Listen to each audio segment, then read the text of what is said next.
Juste à temps pour le temps des fêtes, le nouveau théâtre de l'île d'Orléans vient tout juste de dévoiler sa nouvelle pièce de théâtre pour l'été 2017. Un pied dans la bouche sera présenté du 24 juin au 3 septembre prochain. Cette pièce sera d'ailleurs présentée sur la toute nouvelle scène qui a été reconfigurée. Avant, ici, il y avait une scène en bois qui commençait à être vétuste un peu, qui résonnait beaucoup. Donc, on a décidé, pour améliorer la qualité là, un peu des shows puis de l'expérience ici, de changer la scène.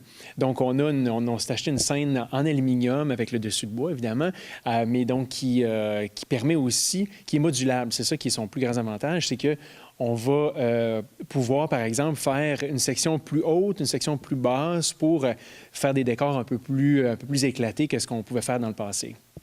Et justement, nouvelle saison 2017 qui approche à grands pas quand même, il faut y penser, mais également nouvelle pièce, Un pied dans la bouche. Alors ce titre-là, on peut dire un peu particulier. De quoi ça va traiter cette toute nouvelle pièce? Alors, c'est l'histoire d'une experte en communication, en fait, qui est l'assistante d'un ministre, qui s'occupe des communications d'un ministre, et qui, elle, un jour, arrive chez sa grand-mère et s'aperçoit que sa grand-mère va vraiment comme mourir dans la prochaine semaine. Alors là, c'est la première fois que cette fille-là, qui d'habitude sait toujours quoi dire, c'est la première fois qu'elle ne sait pas quoi dire. Qu'est-ce qu'on dit à sa grand-mère qu'on pense pas jamais revoir, tu sais? Et là, elle fait un petit mensonge. Sa grand-mère a toujours voulu la voir enceinte. Fait qu'elle dit à sa grand-mère qu'elle est enceinte. Fait que sa grand-mère peut partir l'esprit en paix. Le problème, c'est que 2 jours plus tard, la fille, elle revient et sa grand-mère, elle pète le feu et qu'au contraire, la bonne nouvelle, il a redonné beaucoup d'énergie. Fait que là, elle s'est rétablie puis elle va super bien. Alors là, la fille est obligée de simuler sa grossesse devant sa grand-mère pour éviter que là, vraiment, le mensonge la tue complètement. Alors, elle doit essayer donc de simuler sa grossesse, mais c'est pas facile parce qu'elle a son ministre qui est là, qui est pas commode. Elle a un stagiaire qui est une pure tâche, puis un médecin qui est dépressif dans tout ça. Alors, c'est pas évident pour elle. Et qui va jouer dans cette pièce-là? Parce que vous êtes une petite équipe ici au Nouveau Théâtre de l'Île. Alors, qui sera en vedette dans la pièce que vous avez écrite, soit dit en passant? Oui, donc j'ai écrit la pièce cette année aussi. On a une super équipe cette année. C'est fantastique, vraiment. Je suis très, très content. Ils vont bien me faire paraître. Hein. Comme pour un auteur, c'est fantastique d'avoir des bons comédiens parce qu'on a l'air intelligent. Donc, il y a le rôle titre de l'adjointe de communication, c'est Frédéric Bradette, qui est une super comédienne qui va jouer ça. Il y a Maxime Beauregard qui va jouer le rôle du stagiaire. Il y a Pierre-Yves Charbonneau qui va jouer le rôle du ministre, qu'on voit en ce moment dans Complexe G, qui est super. Il y a Caroline Stephenson, ça fait longtemps qu'on l'a vu ici, elle avait joué dans Les parents à vie 1 et 2. Caroline Stephenson qui revient ici, qui va jouer la grand-mère. Et Sébastien Dorval, qui est le co-directeur du théâtre ici, qui va jouer le médecin dépressif.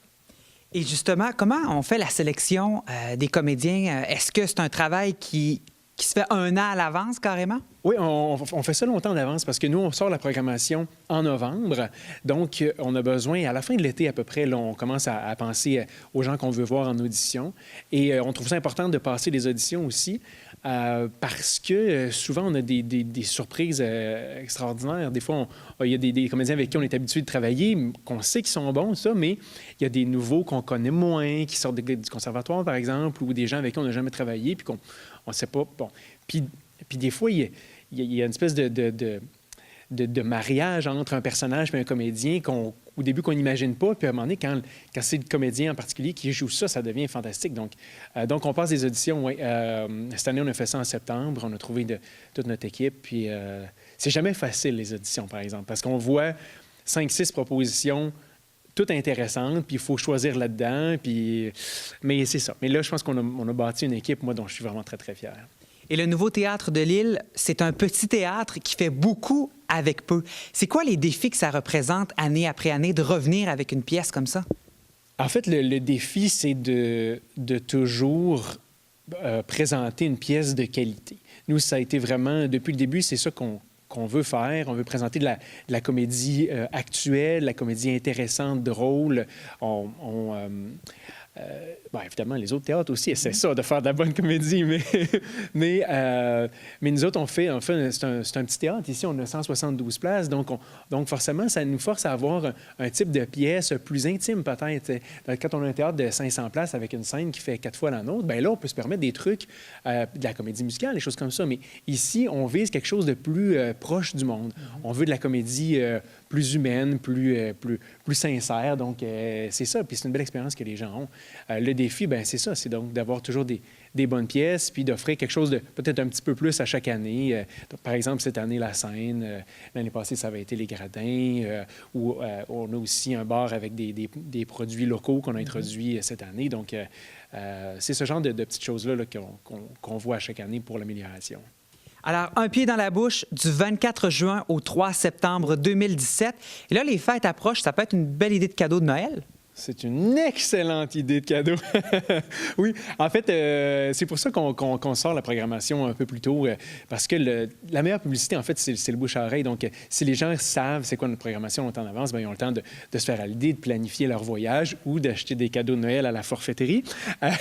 C'est là qu'on vend nos forfaits à ce temps-ci de l'année. Parce que la billetterie en hiver n'est pas ouverte. En fait, elle est ouverte. Vous pouvez téléphoner, vous pouvez réserver. Je retire ce que j'ai dit. C'est ouvert, mais on n'est pas ici au théâtre. Mais vous pouvez facilement réserver des billets pendant l'hiver. Mais la façon la plus facile, surtout à la veille de Noël, c'est d'acheter des certificats cadeaux à la forfaiterie. Alors, on vous souhaite beaucoup de succès avec cette nouvelle pièce et on a bien hâte de venir voir ça l'été prochain. Merci beaucoup. Merci.